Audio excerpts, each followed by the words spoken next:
аллоҳи меҳрубон касеро ки ин қадар азобу уқубат кашидааст барои ёфтани ҳидоят, чаро ҳидоят накунад? чаро?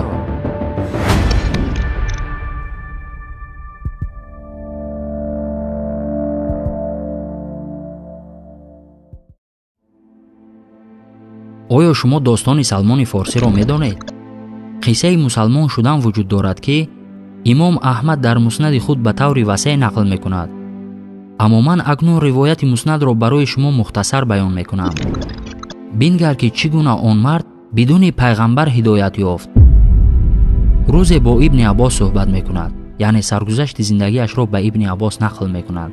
мегӯяд: эй ибни Аббос, ман дар деҳаи маҷусӣ зиндагӣ мекардам. падари ман низ рӯҳонии он деҳа буданд. албатта бевосита аз забони Салмон ба шумо мегӯям. рӯзе падараш ба Салмон мегӯяд: эй писарам, рафта ин эҳтиёҷоти хонаро ҳал кун. падарам мегӯяд: маро чунон дӯст медошт ки ҳамеша дар хона нигоҳ медошт ва вазифаи оташ афрӯхтанро ба ман супориш медод. ин вазифаи муқаддаси ман буд. ӯ мегӯяд ки рафтам ва як калисоро дидам. одамон дар он ҷо коре мекунанд. ба калисо даромадам ва дидам ки онҳо ибодат карда истодаанд. ӯ гуфт ки ин ба ман хело писанд омад. аллоҳро ибодат кардан, аз аллоҳ дуо пурсидан хело ба ман писанд омад. то вақти шом ҳамроҳи онҳо нишаста дини онҳоро гӯш кардам. бегоҳӣ ба хона омадам, падарам аз ман бисёр хавотир шуда аз пасам одамонро фиристодааст. падараш мепурсад: писарам, дар куҷо будӣ? мегӯяд: падарҷон, ман имрӯз як дини навро дидам ки ин дин беҳтар аз дини мост. падараш хашмгин шуда пойҳои Салмонро баста ба хона маҳкам мекунад. Салмон бошад ба калисо хабаре мефиристад ва мегӯяд: ҷои аз ҳама хуб татбиқ кардани ин дин, яъне маркази ин дин дар куҷост? мегӯянд: ҷои беҳтарини ин дин дар тарафи Шом аст, яъне Сурияи имрӯза. мегӯяд ки агар тоҷирон аз Шом ба ин ҷо биёянд, ҳатман ба ман хабар бидиҳед. ҳамон рӯзе ки онҳо ба роҳ мебарояд, занҷирҳои поямро шикаста ҳамроҳи онҳо ба Шом рафтан мехоҳам. вақте ки тоҷирон меоянд, ба онҳо мегӯянд: шахсе ҳаст ки аз дини мо бохабар шуда ва имон овард, аммо падараш маҷусӣ аст. ӯро дар хона ҳабс кардааст. мехоҳад ҳамроҳи шумо фирор кунад. рӯзе ки онҳо ба роҳ мебароянд, ба Салмон хабар медиҳанд. Салмон бошад, занҷирҳояшро шикаста бо ин қабила ба тарафи Шом меравад. вақте ки ба Шом мерасад, мепурсад: марде ки ин динро беҳтар зиндагӣ мекунад кист? онҳо мегӯянд: ӯ рӯҳонии мо дар калисо аст. онҳо Салмонро мебаранд. ӯ дар паҳлӯи рӯҳониён дар калисо ҷойгир мешавад. мегӯяд: вақте ки аз ӯ динро меомӯхтам, ба Аллоҳ қасам ки медидам ӯ бисёр одами бад буд. диққат диҳед ки фитрати инсон чӣ гуна аст. зеро ӯ мегӯяд: ба инсонҳо садақа карданро, қурбонӣ карданро мегуфт, аммо моли овардаи мардумро ба камбағалон, фақирон тақсим намекард. хазинаи махсуси худро дошт ва ин тангаву тиллое ки мардум меовард, дар хазинаи шахсии худ пинҳон мекард. вақте ки ман инҳоро медидам, ин одам ҳеҷ ба ман писанд наомад, мегӯяд Салмон. вақте ки ин мард мурд, ба касоне ки ба ҷанозааш ҷамъ омада буданд гуфтам: ин мард ҳамин хел одам буд. хабаратон бошад, яъне инсони хуб набуд ин одам. гуфтанд ки мо то инро берун бароварда ба дор овезон накунем, ба хок намесупорем инро. сипас пулҳояшро ба калисо додам ва ҷои хазинаашро ҳам нишон додам. ӯ мегӯяд ки марди дигар омад. ҳаргиз касеро надидам ки худоро мисли ӯ хидмат кунад ва ба мисли ӯ некӣ кунад. ба мисли ӯ инсони хубро надида будам. мегӯяд ки ман бо ӯ мондам, динамро омӯхтам. чун марг ба ӯ наздик шуд, гуфтам: агар ту бимирӣ, ман назди кӣ равам? ба ман гуфт ки савганд ба худо, ман дар рӯи замин кам одамонеро мешиносам ки дар дини ман ҳастанд. ҳеҷ кас намон, зеро масеҳиён низ фосид шуданд. рав фалон одам дар канори Мосул ҳаст, ба наздаш бирав. ман ба Мосул рафтам. яъне дар шароити вазнини он замон аз Шом хеста ба шаҳри Мосул рафтам, мегӯяд. он мардро ёфтам. фалонӣ маро ба назди ту равон кард, гуфт ӯ. мегӯяд ки бо ӯ рафтам, беҳтар аз ӯ мардеро надидам. ман дини худро аз ӯ омӯхтам. то он даме ки марг ба ӯ наздик шуд, гуфтам: ман аз ту манфиати зиёде дидам ва фалонҳо ба шумо тавсия доданд. оё касе ҳаст ки шумо ба ман тавсия диҳед? ӯ гуфт: бале, рав дар фалон ҷо як дӯстам ҳаст. ман ба назди ӯ рафтам. айнан ҳаминро мегӯяд. вақте ки маргаш қариб буд аз ӯ пурсидам. гуфт ки дар ҷониби Фаластини Умурия марде ҳаст ва гуфт ки назди ӯ бирав.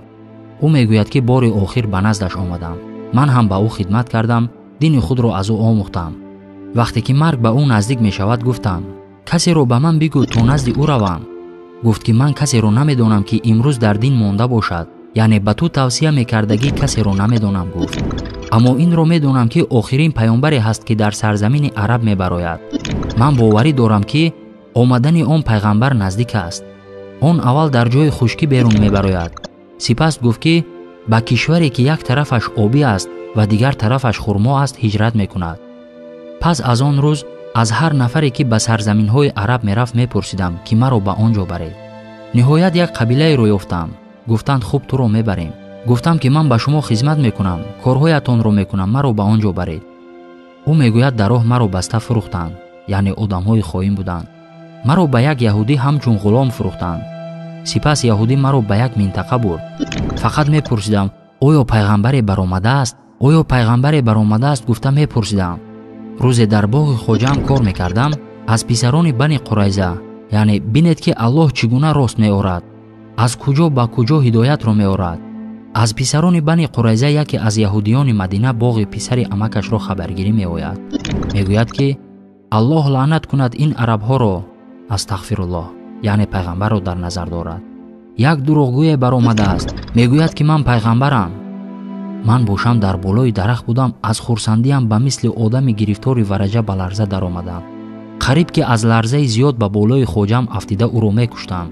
аз дарахт фаромадам ва ба ҳаяҷон гуфтам: пайғамбаре баромадааст? оё пайғамбаре баромадааст? хоҷаам бошад як шапалоқ маро зада гуфт: кори ту чӣ ба пайғамбар? рафта коратро кун. рафта корамро кардам.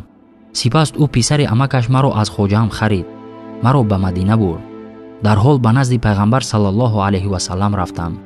гуфтагиҳои он роҳиб дар ёдам буд. он пайғамбар садақа намехӯрад, ҳадия мехӯрад ва дар пушт миёни ду китфаш муҳр аст. дар ҳол мегӯяд ман рафта дар пеши ӯ хурмо гузоштам.